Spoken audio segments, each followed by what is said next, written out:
A'udzubillahi minasyaitonirrajim. Bismillahirrahmanirrahim. Assalamualaikum warahmatullahi wabarakatuh. Bismillahi tawakkaltu 'alallah la haula wala quwata illa billah. Asyhadu an la ilaha illallah wa asyhadu anna Muhammadan abduhu wa rasuluh. Allahumma sholli wa sallim wa barik alaihi wa ala alihi wa sahbihi ajmain. Saudara-saudariku jamaah rahimakumullah dimanapun Anda berada, alhamdulillah pada kesempatan kali ini kita masih diberikan kesempatan oleh Allah Subhanahu wa Ta'ala, kesempatan untuk berbagi ilmu pengetahuan, dan semoga apa yang kami sampaikan menjadikan sebuah ilmu yang benar-benar bermanfaat, baik kemanfaatan untuk laku di kehidupan sehari-hari, lebih-lebih kemanfaatan untuk menghadapi saat kehidupan di akhirat nanti. Pada kesempatan kali ini kami akan membagikan sebuah tema bimbingan kerohanian dengan judul tentang Tuhan atau tentang Allah Subhanahu wa Ta'ala. Saudara-saudariku jamaah rahimakumullah dimanapun Anda berada, bahwasanya manusia di dunia ini ada yang memiliki Tuhan itu Esa atau Ahad. Ada juga golongan manusia ini yang memiliki Tuhan itu sangat banyak sekali. Karena di mana orang ini jika belum mengenal Tuhannya yang sebenar-benarnya, maka pasti memiliki Tuhan yang banyak sekali. Siapakah yang memiliki Tuhan yang satu, Tuhan yang Esa atau Tuhan yang Ahad ini siapa? Lalu siapa golongan manusia yang memiliki Tuhan itu banyak itu siapa?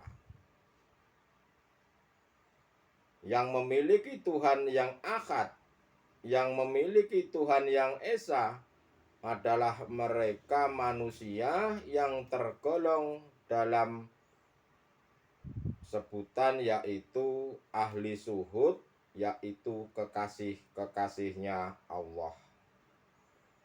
Beliau-beliau itu hanya mengesakan Tuhan, mengahadkan Allah Subhanahu wa Ta'ala. Lalu siapa manusia ini yang dikatakan Tuhan mereka itu banyak itu siapa? Yang dikatakan mereka memiliki Tuhan itu banyak adalah mereka golongan-golongan ahli hijab yang masih dikatakan golongan yang ingkar terhadap Tuhan. Hati mereka memiliki banyak Tuhan. Yang kami maksud adalah hati mereka meyakini bahwa apa yang diberikan, apa yang dihadapkan, ataupun apa yang dilihatnya itu hanyalah sebatas makhluk, hanyalah sebatas mata dohir, sebatas mata jasad jasmaniah ini. Nah, itu golongan-golongan ahli hijab yang Tuhannya masih banyak.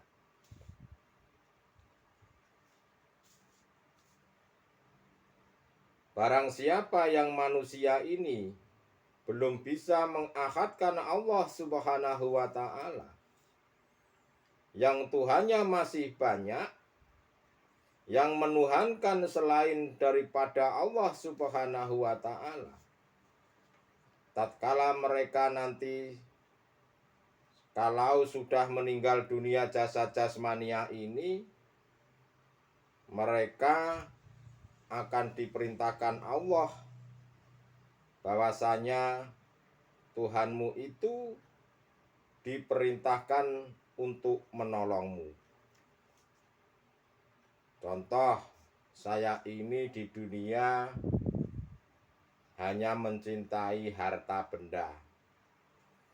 Di dunia saya ini hanya mencintai pangkat dan jabatan, mencintai kehormatan, dan lain-lain sebagainya.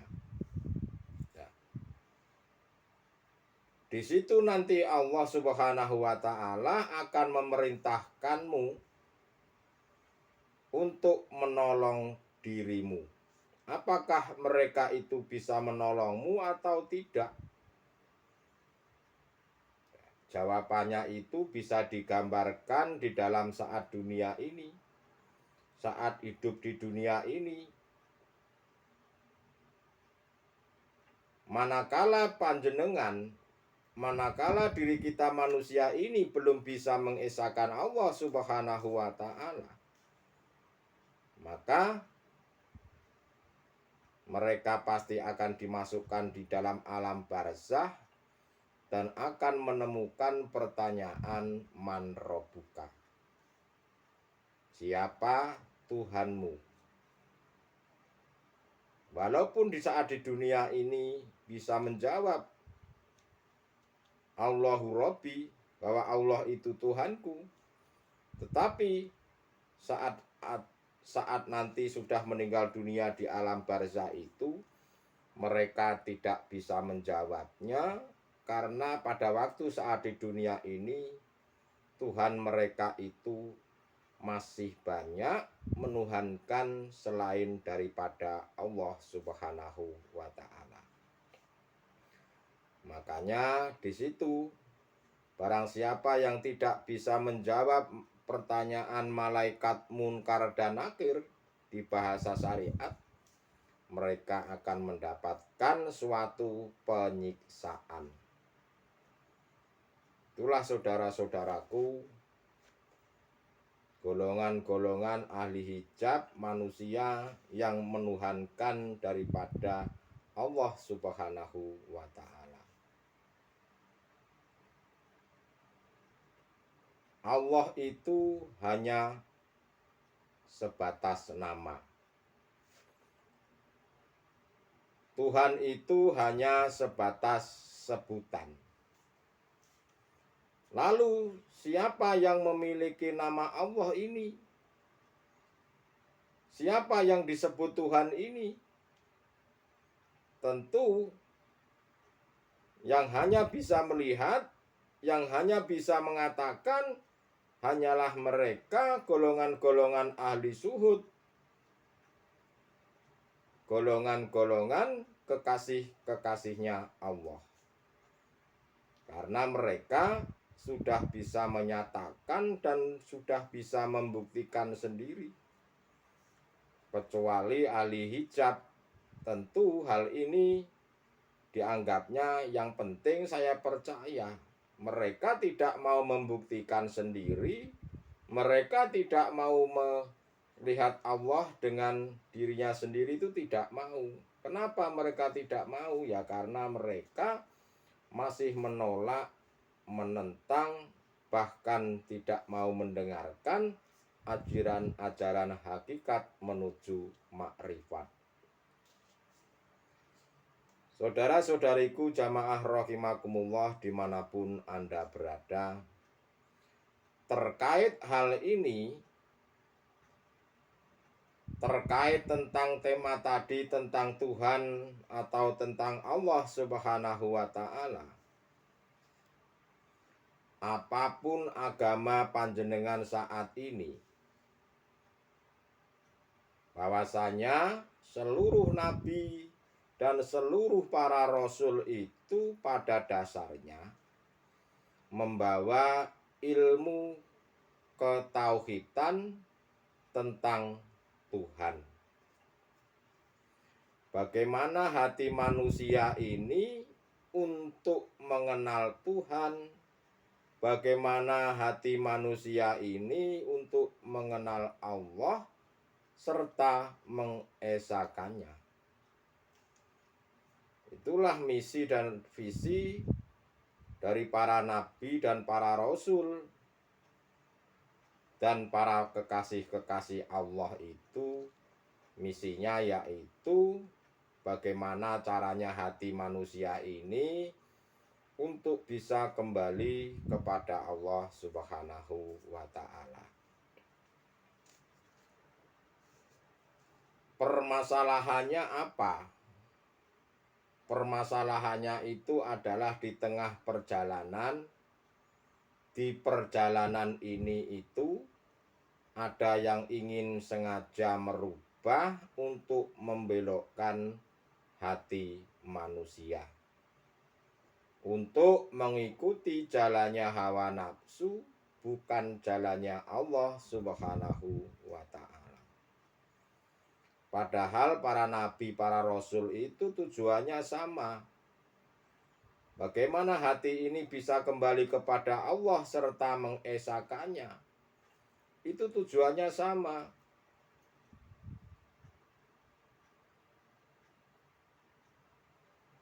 Tetapi kenapa kebanyakan manusia ini setelah tidak adanya nabi dan para rasul, mereka kebanyakan manusia itu pada membelokkan ajaran-ajarannya?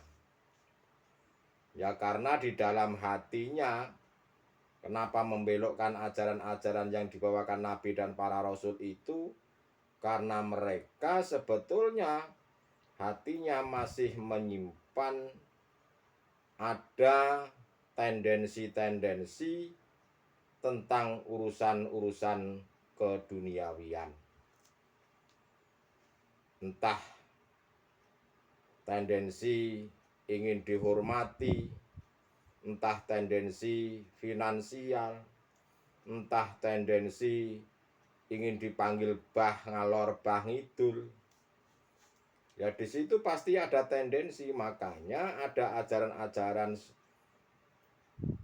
agama A, agama B, agama C, agama D. Ya. Makanya dengan datangnya Nabi Muhammad Rasulullah Shallallahu Alaihi Wasallam itu meluruskan, menyempurnakan. Tetapi hal ini masih banyak manusia yang masih menyalah-nyalahkannya.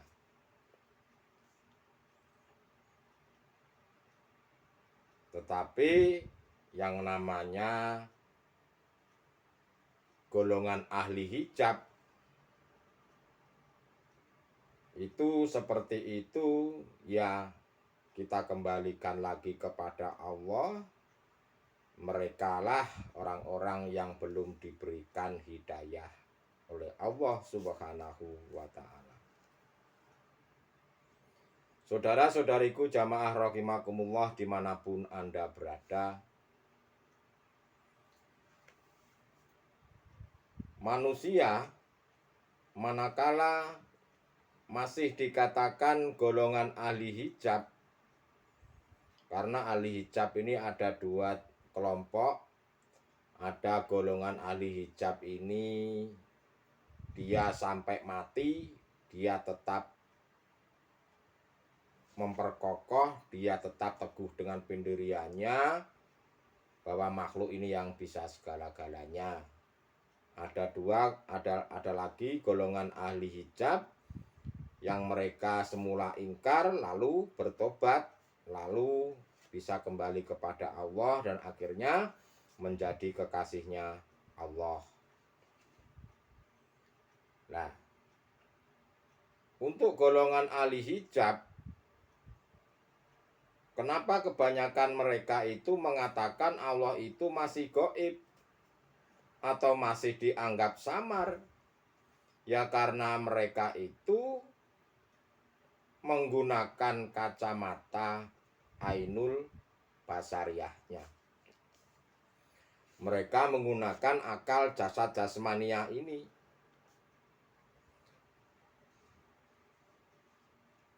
Mereka sibuk dengan dalil-dalil, mereka sibuk dengan kitab-kitabnya, mereka sibuk mengotak-atik secara pikirannya ini. Ya akhirnya mereka tidak akan pernah sampai-sampai. Namanya saja ajaran kerohanian. Ya tempatnya di ruh, di dalam hati, di kolbu, tempatnya di situ. Jika kita ini masih mengotak-ngatik, mengakal-ngakali, ya memang tidak masuk akal. Ajaran hakikat marifat ini tidak masuk akal. Ya karena memang bukan ajaran akal, tetapi ajarannya hati. Ya harus menggunakan hati. Ya kenapa mereka itu kebanyakan masih mengatakan bahwa Allah Subhanahu wa Ta'ala itu masih gaib, masih dianggap samar?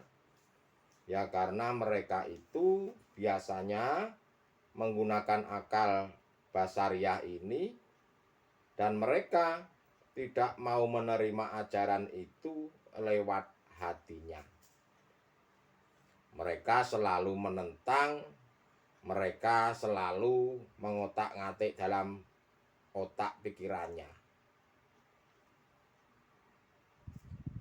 Dan kenapa di dalam agama Islam itu ada ajaran syariat, ada ajaran tarekat, ada ajaran hakikat, makrifat, itu kenapa? Ya sebetulnya untuk diperintahkan habluminanas dan habluminallah, untuk menyempurnakan iman manusia ini sampai dengan hakul iman. Laku jasad jasmania ini supaya baik, dan laku hati ini juga supaya bagus. Makanya ada jalan, ada syariat yang hubungannya dengan jasad jasmania ini, ada tarekat, proses, hakikat yang sesungguhnya. Nah, makrifat itu letaknya di hati. Bagi saudara-saudaraku yang masih berputar-putar di syariat atau tarekat, segera naikkanlah imanmu dan pelajarilah tentang ajaran hakikat menuju makrifat. Tujuannya para nabi dan para rasul itu sebetulnya ya untuk mengembalikan hati manusia ini supaya bisa kembali kepada Tuhan yang sebenar-benarnya. Bertujuan hanya satu, yaitu mengenalkan hati manusia kepada satu Tuhan yang esa, satu Tuhan yang ahad. Berhubung manusia ini banyak yang terprovokasi oleh hawa nafsu, oleh bisikannya iblis, makanya mereka itu sebagian besar, mereka kebanyakan menyembahnya itu menyembah selain daripada Allah.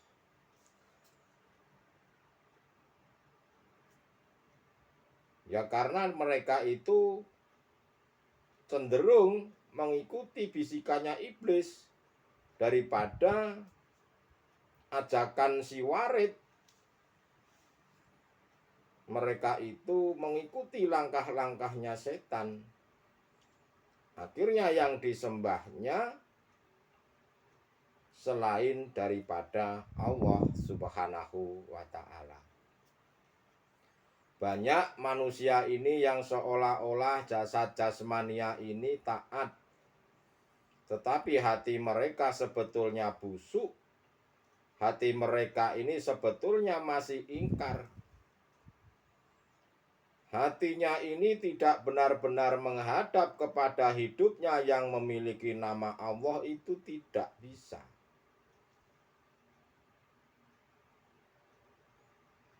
Ahli hijab ini manusia banyak yang hanya mengenal Tuhannya sebatas nama, tetapi tidak mau tahu siapa yang memiliki nama Allah itu siapa.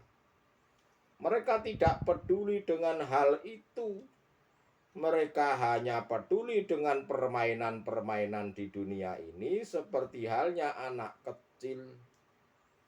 Manakala anak kecil ini diberikan mainan, mereka terkadang lupa makan. Mereka terkadang dipanggil oleh orang tuanya tidak mau mendengarkan. Mereka lupa pulang. Begitu pula manusia ini. Kehidupan di dunia itu sebetulnya seperti mainan-mainan anak kecil itu. Manakala kita ini disuruh pulang, ya bagi golongan ahli hijab, jika masih mencintai kesenangan-kesenangan duniawiyah permainan itu, maka disuruh pulang mereka itu akan menangis. Itu sudah pasti. Karena sebetulnya mereka itu rata-rata ahli hijab itu memang mereka fokus dengan permainan anak kecil.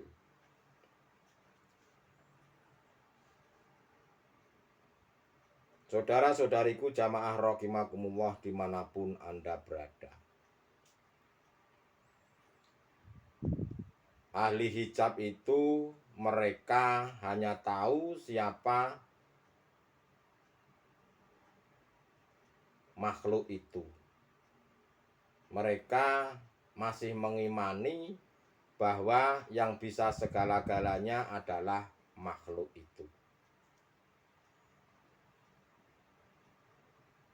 Dia tidak bisa melihat hidupnya di dalam makhluk itu, tidak bisa melihat. Mereka itu tidak tahu Allah itu siapa. Dan nama Allah itu mereka masih mendengar dari katanya orang, tetapi tidak mau membuktikannya. Seperti halnya kalau kita dikatakan Mbah Mudin, di kuburan itu mereka yang menjawabnya ya tidak tahu, kata orang. Ditanya malaikat Munkar dan Nakir, man robuka, siapa Tuhanmu? Kata orang, nah, jawabannya pasti ada kata orang.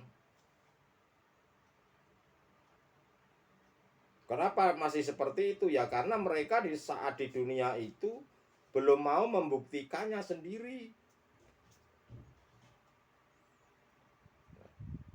Untuk diri panjenengan mengetahui, melihat Tuhan yang sebenar-benarnya, ya diri panjenengan ini harus belajar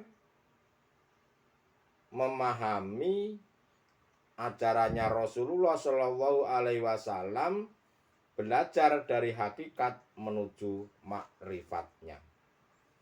Karena Rasulullah itu tidak hanya mencontohkan dari sisi syariatnya saja, laku jasad jasmania ini saja, tetapi beliau itu juga mencontohkan daripada sisi hati, sisi kerohaniannya dengan memiliki akhlak yang mulia.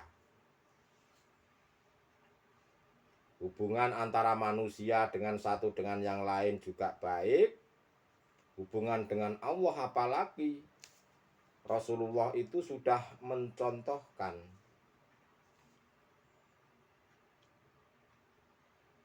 Untuk seperti mencontoh Rasulullah Shallallahu Alaihi Wasallam, ya Anda harus mau belajar ilmu baik syariat, tarekat, hakikat, makrifat, Anda juga harus belajarnya. Setelah tahu Anda ilmunya, langkah yang berikutnya adalah untuk memahaminya. Setelah untuk memahaminya, panjenengan juga harus mau mempraktekannya serta mengistiqomahkannya. Tetapi dalam mempraktekkan, melakukan itu janganlah gunakan hawa nafsu untuk segera wusul, itu jangan. Tapi pasrahkan saja pada Allah apa yang diperjalankan oleh Allah Subhanahu wa Ta'ala. Yang terpenting niat dalam hatimu sudah ingin betul-betul ingin kembali kepada Allah, ingin bertemu pada Allah Subhanahu wa Ta'ala tatkala masih di alam dunia. Saudara-saudariku jamaah rahimakumullah dimanapun Anda berada, kenapa manusia ini kok dihukum oleh Allah itu? Kenapa? Kalau di dalam syariat dikatakan bentuk siksaan neraka. Itu kenapa? Ya karena manusia itu sebetulnya telah mengingkari janjinya pada saat perjanjian di alam arwah. Bahwasanya perjanjian alam arwah sebelum ditiupkan roh ke jasad jasmania ini, alastu birobikum, jawabannya qalu bala sahibna.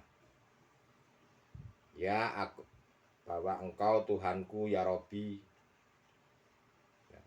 Tetapi setelah roh itu ditiupkan ke jasad dan diturunkan ke dunia ini, diuji oleh Allah, dihadapkan dengan syahwatun dunia, mereka mengingkarinya. Akhirnya mereka senang dan bercinta tentang urusan-urusan jasad jasmania. Mereka senang dengan urusan syahwatun dunia.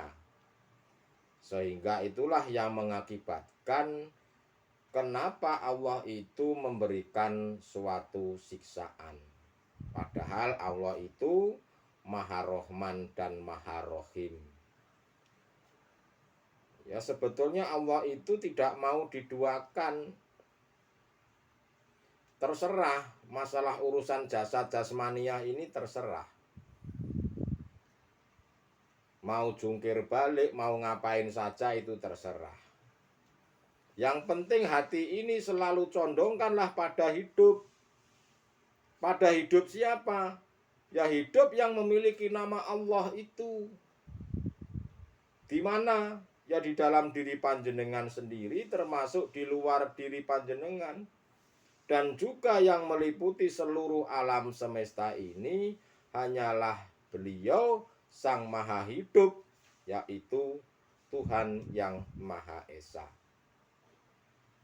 Tuhan itu yang meliputi seluruh alam jagat raya ini, baik yang gaib ataupun yang nyata, baik yang dianggap manusia ini tidak kelihatan ataupun yang kelihatan. Semuanya itu hanyalah perannya Allah. Semuanya itu hanya perannya hidup yang memiliki nama Allah. Entah itu nanti di alam akhirat, apapun itu, semuanya tidak lepas dari penguasaannya Allah. Itulah saudara-saudaraku tentang Tuhan atau tentang Allah Subhanahu wa Ta'ala.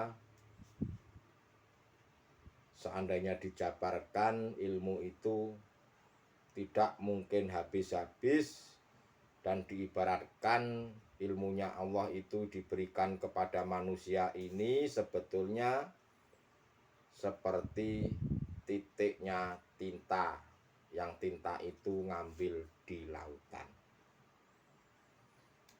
Berhubung waktu terbatas, dan semoga dalam pertemuan nanti bisa membahas yang lebih banyak lagi.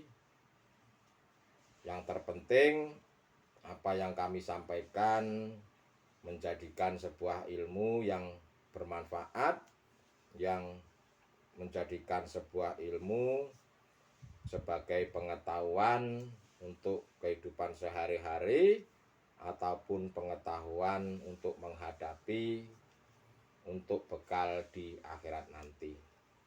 Itulah saudara-saudaraku, terima kasih. Akhirul kalam, ihdinas siratal mustaqim, wabila taufik walidayah, wassalamualaikum warahmatullahi wabarakatuh.